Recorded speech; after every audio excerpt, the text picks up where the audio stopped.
Life is about experiences. Catching sunrises, hiking mountains, and meeting new people. A reader has a story to tell and stuff to show. This is Norway.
What is the first memory of a land?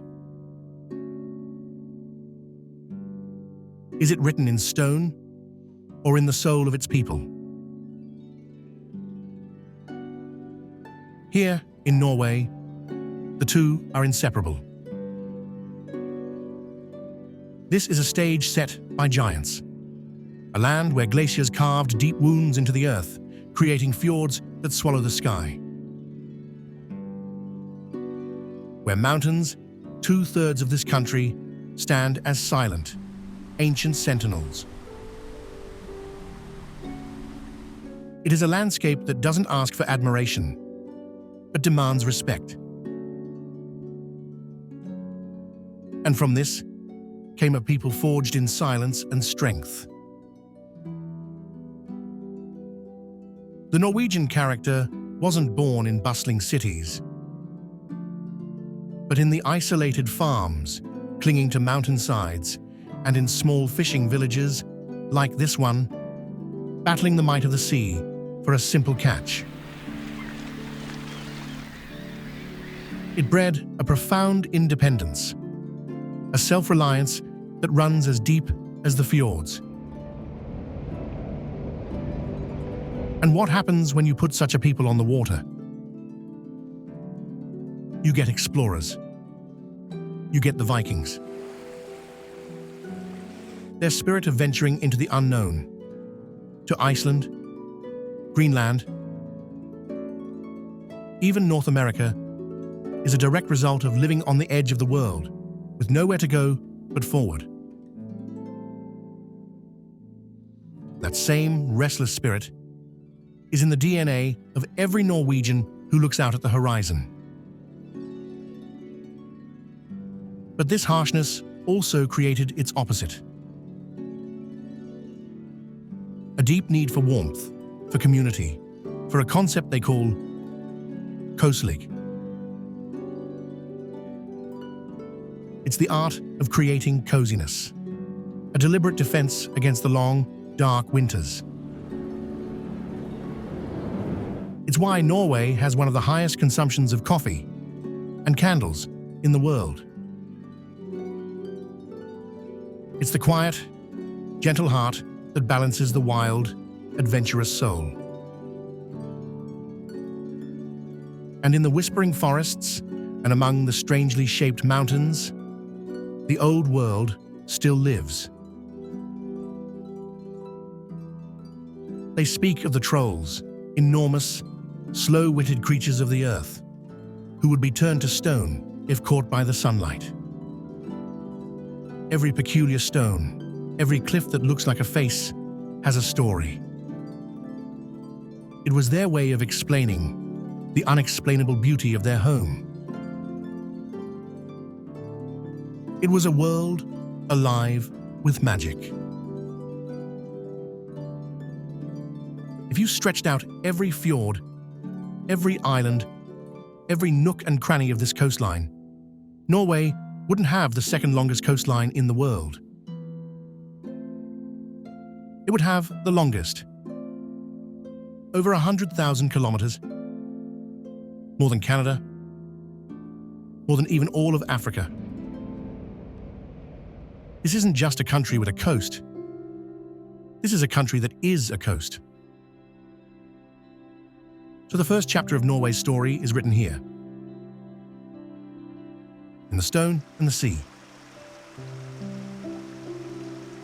It's a story of silence that breeds strength, of harshness that creates warmth, of a landscape so powerful it became the very soul of a nation. But this spirit, this unbreakable will forged by nature, was about to be tested. The same independence that grew in these isolated valleys would soon be challenged. The next chapter would be written not in stone, but on parchment, in a defining moment of national courage.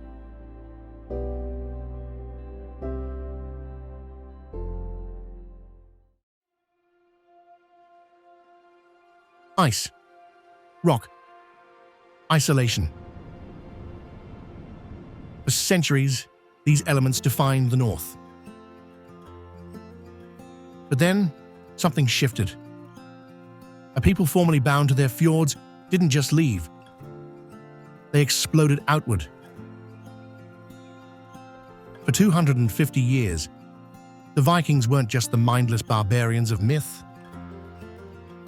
They were history's most terrifying adrenaline shot. Forget the horned helmets. This is the true story of how they engineered a new world. Scandinavia wasn't a unified nation. It was a fractured collection of warlords and warring tribes. Most men lived and died as farmers, clutching plowshares, sharing their longhouses with livestock. But give those same men a ship and a reason, and they transformed. Power here wasn't just seized, it was bought. A chieftain's survival depended on a simple, brutal economy. Gold for loyalty.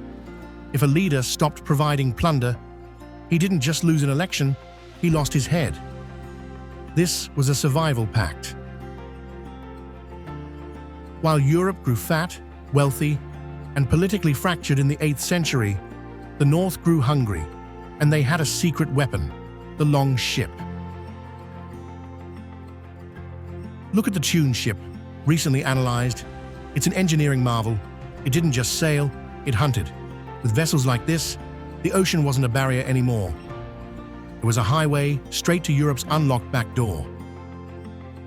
793 AD, Lindisfarne. The monks saw sails on the horizon and assumed trade. They were wrong. June 8th, 793 AD. A quiet morning on the holy island of Lindisfarne.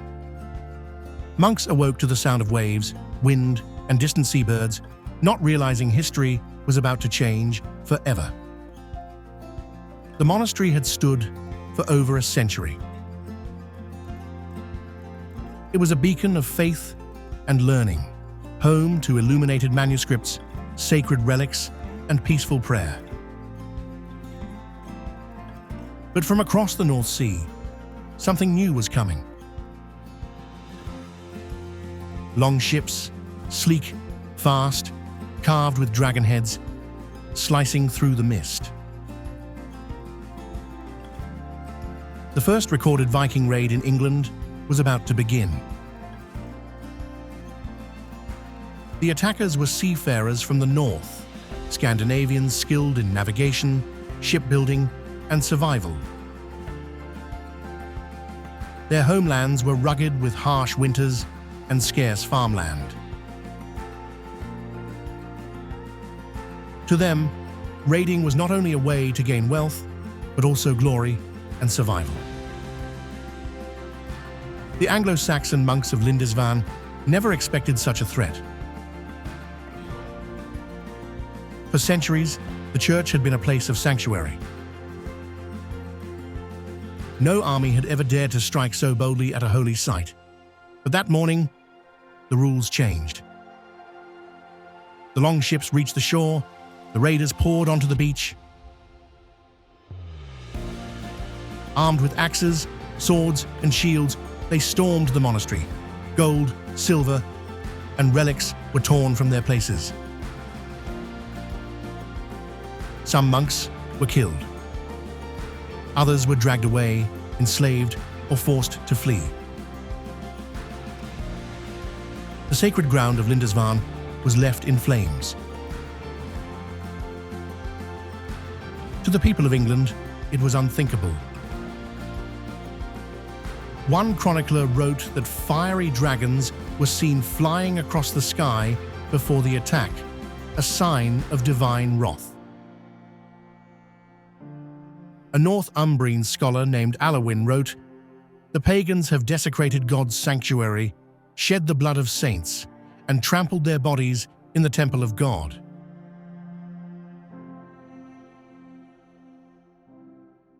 The Vikings didn't see a holy site. They saw a bank vault with no guards. That raid sent a shockwave through Christendom. It wasn't just a battle. It was a massacre that signaled the start of a new era. They had found the weakness. Monasteries were rich, and they were defenseless. Success bred ambition. But here is the twist. The raiders stopped burning cities and started building them. Dublin, Waterford, York. These weren't just outposts. They became bustling trade hubs. By 911, the Viking chief Rollo didn't just raid France. He owned a piece of it, founding Normandy. The wolf had officially moved into the sheep's house and started charging rent. From the Arab-controlled Seville to Italy's Pisa, no coast was safe, and no market was out of reach.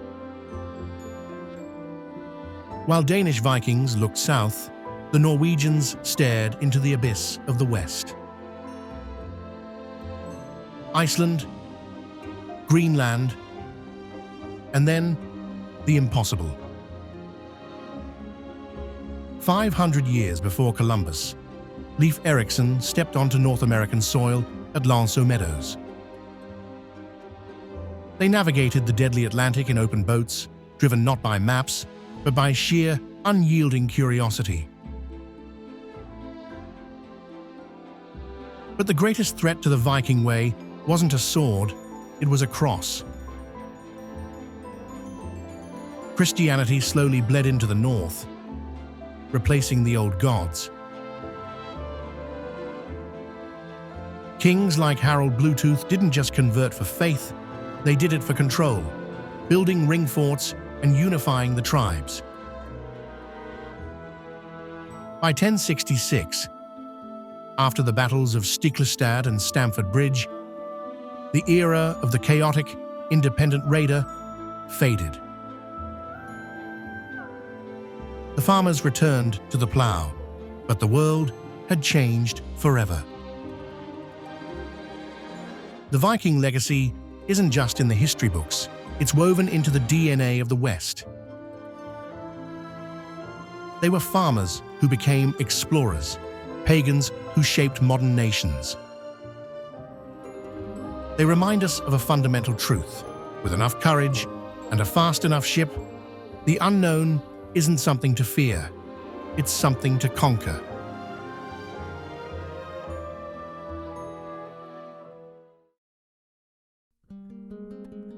In the far north of Norway, beyond the fjords and the mountains, lies another world.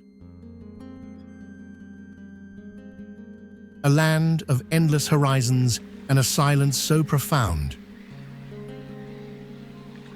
You can almost hear the heartbeat of the earth. This is the Finnmark Plateau. And for thousands of years, it has been home to a people with a story unlike any other in Europe. But what secrets does this Arctic landscape hold? And who are the people who can decipher its ancient language?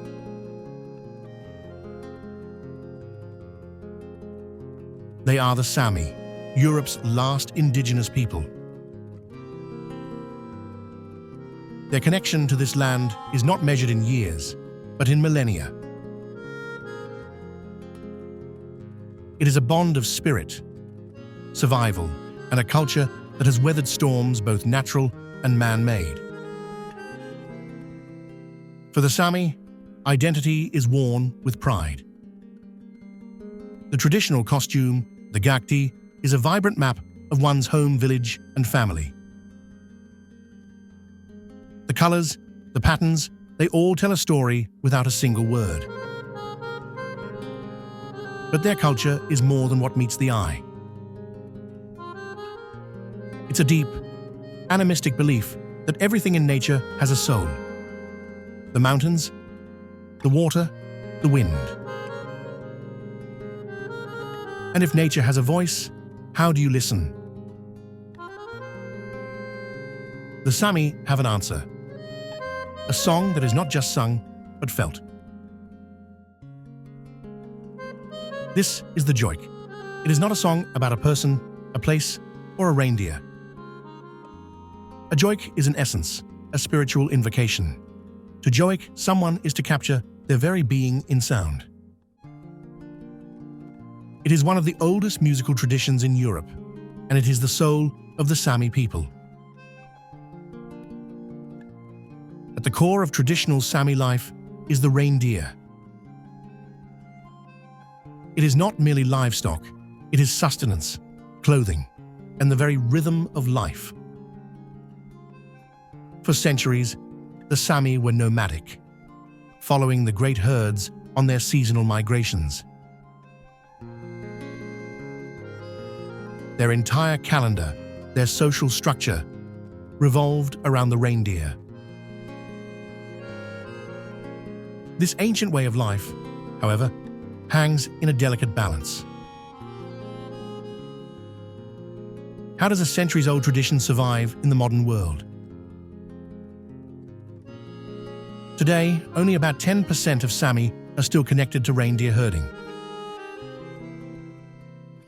It's a demanding life, now aided by technology like snowmobiles and GPS. But the challenges are immense. Climate change alters grazing patterns, and modern infrastructure cuts through ancient migratory routes. The Sami story is not without its darkness. For decades, they faced an official policy of Norwegianization. Their language was forbidden in schools, their spiritual practices condemned. They were told their culture was inferior. So, how does a people reclaim their voice after being silenced for so long? The answer lies in a modern-day gathering place, a symbol of their resilience. In the 1970s and 80s, a powerful movement of protest emerged. The most famous was the fight against the Outer Dam, a project that would have flooded a vital Sami heartland. It was a turning point. For the first time, the Sami stood together and made Norway listen. That fight for recognition led to the creation of the Sami Parliament in 1989. It's a powerful political body, elected by and for the Sami people to safeguard their language, culture, and way of life. It is their hard-won voice in the modern Norwegian state. The story of the Sami is a testament to the enduring power of cultural identity. They have moved from the shadows to the center of their own destiny. They are scientists, artists, politicians, and herders all at once. They remind us that progress doesn't have to mean erasure. That in the vast, silent expanse of the Arctic, there is a song, a spirit, and a people who are, and always will be, the true guardians of the North.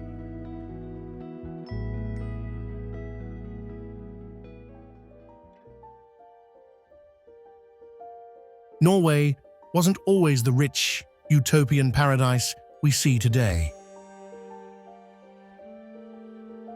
Not long ago, this was a nation barely scraping by, living in the cold shadows of its neighbors. Its wealth wasn't measured in billions, but in fish guts and raw timber. It was quiet. It was modest. It was insignificant.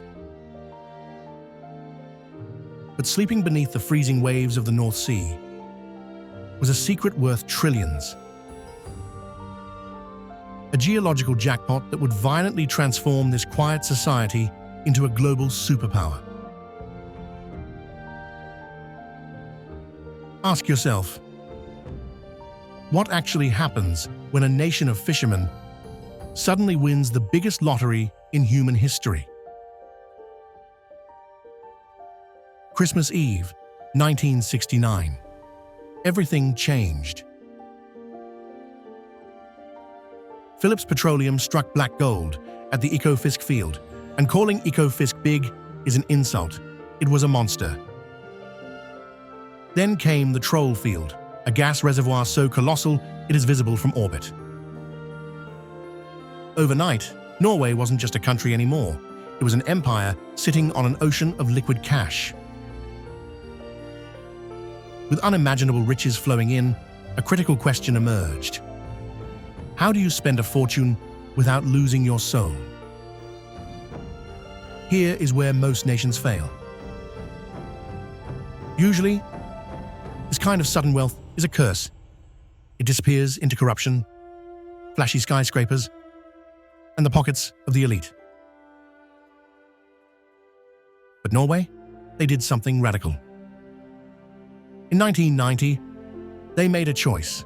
Don't spend it, invest it. They treat the oil revenue not as a paycheck, but as a sacred national inheritance.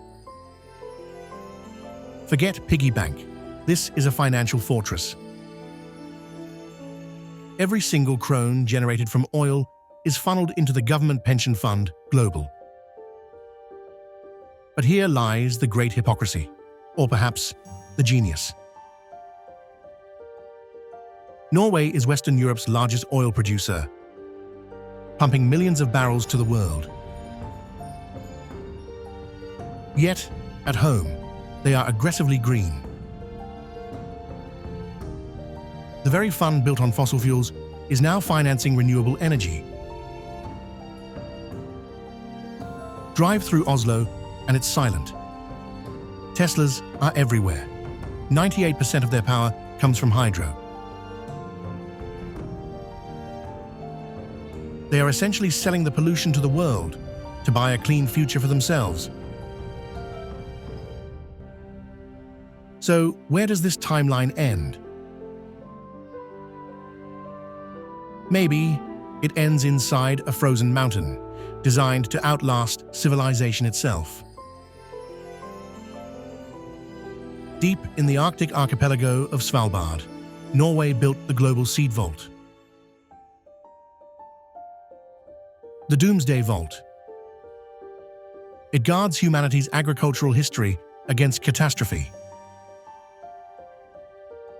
It is the ultimate insurance policy, funded by the very resources that arguably put our climate at risk. It's about whether the rest of us can learn from it before the clock runs out.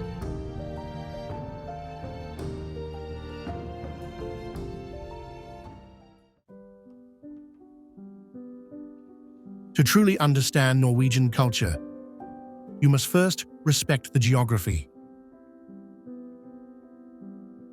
Imagine a coastline so fractured and vast. It stretches longer than the equator.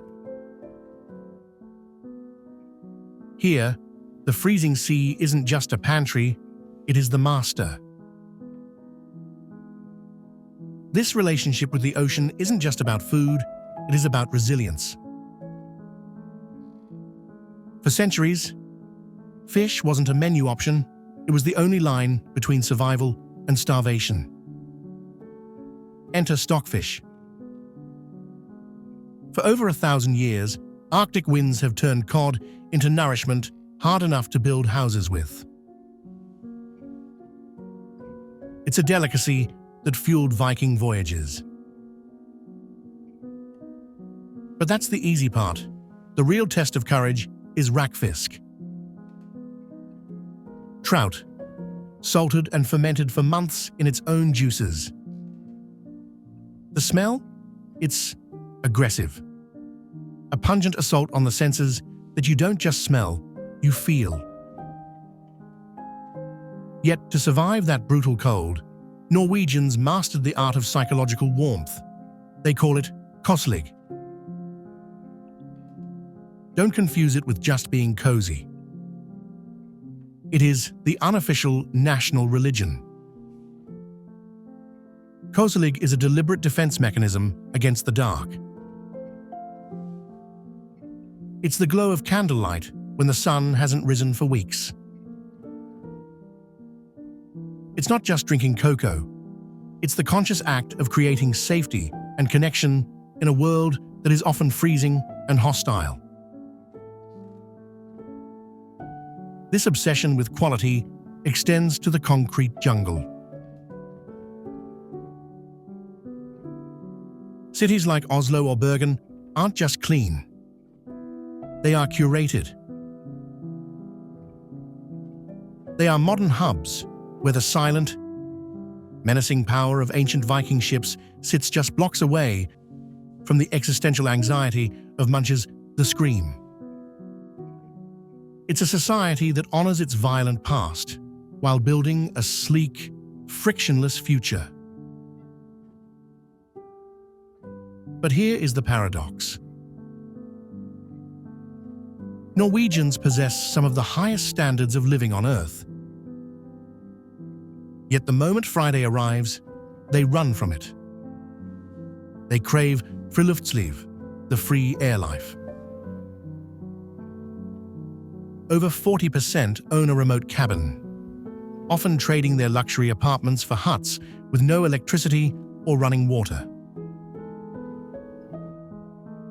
Why? Because in Norway, you don't recharge by resting. You recharge by returning to the wild. Ultimately, the soul of Norway isn't found in the oil, the architecture, or the wealth. It is found in the contrast. It's the sharp bite of fermented trout, followed by the velvet comfort of brown cheese. It is a nation that conquered the cold not by fighting it, but by embracing it. They have mastered the art of living well, simply by remembering exactly where they came from. The ice, the sea, and the dark.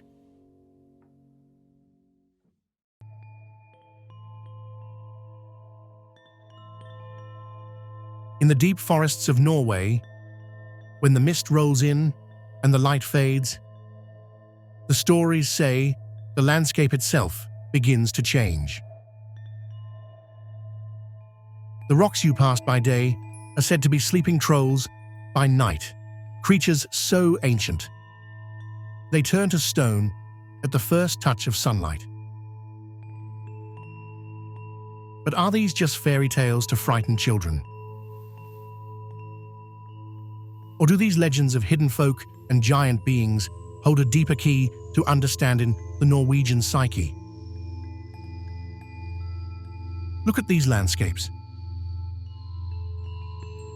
It's not hard to see where the legends were born. The tales are specific. Trolls are strong but slow-witted, dangerous yet easily tricked.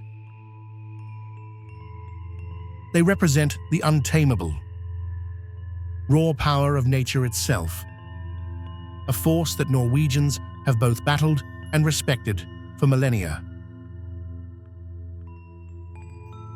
The stories served as a warning. Respect the mountains, fear the dark forests, and never take nature's power for granted.